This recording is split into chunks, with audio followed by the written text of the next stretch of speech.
has had extensive experience in leading India's cultural institute, and ma'am, witnessing firsthand the evolution of cultural preservation efforts, what do you believe are the essential steps needed to safeguard classical arts as an integral part of our national heritage?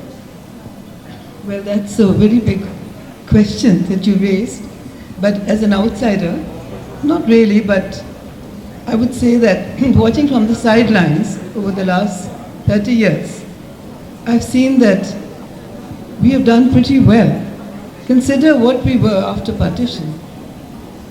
The people, the artists were all dislocated, they were disoriented after 300 years of British rule, which had ruined our cultural ethos. It was a hard time for all the artists to put together their heart and soul and also boldly open schools to teach, firstly to perform and then to teach. And at a certain time in 1990s, the finance ministry took a review. Why should we support the artists? Is there any need in spending so much money on their grants and so on? So we had called in that meeting at least about 7-8 prominent artists who also had schools. And the people on the other side were totally bamboozled by what was the response from the artists. It was simply that we are carrying forward India's spirit in our own way, whether it's in music or whether it's in performing arts or it's in the visual arts. So what are you planning to do? It's extremely dangerous. And you know, within about a week or 10 days, we got approval for all the grants which had been stayed for some time. So now as I look at it, many of our schemes have done very well. The CCRT program has been very good for to get young children out, 7-year-olds, who are, who've been observed to be very talented by the schools or by the parents. And that has worked out very well in many areas. Unfortunately, CCRT's arms are not spread all over, but we need to do much more of that sort of thing. Because when parents observe that the child has a special talent, as you said, Sharon and Geeta, that when we observe that the child has a special talent, it's for the parents to make them follow that line and to be sensitive to that, and not say that you study your physics or you study your chemistry, we don't want you to fail, we don't want. That's the time to really understand what the child is going through.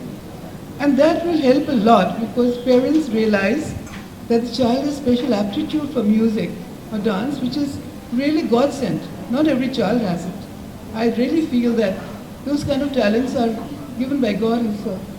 So when we observe that, we need to make sure that they get a chance to join some places where they are teaching. And then, as she says, not a hobby, it should be something which comes from the child and is very लगान होना चाहिए.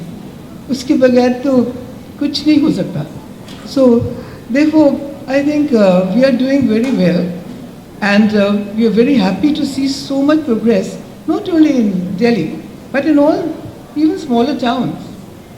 Once I had gone to Manipur, and it was such a happy situation to see that every child over there had to become Krishna and the girl had to become Radha. And in the temple presence, they were seating enough, and on the full Purnima night, they would perform there. Imagine that sight. It was such a wonderful, understanding what I got from there. Then, of course, the other things follow. I mean, we've seen also in Tamil Nadu, in Chennai, in the auditorium, it's fully booked. And it's booked by young students and their parents or young institutions which are showing their dances. I was quite amazed that, that was fully booked for the whole day and they were performing there. So you can just get little glimpses for that, how things are doing. So I would just make a remark from, seeing what Shobna had said, that there is a saying that nothing is so permanent as change.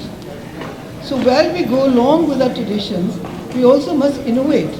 We must put in some other additions of our own experience into those, into those, shall we say, that particular genre.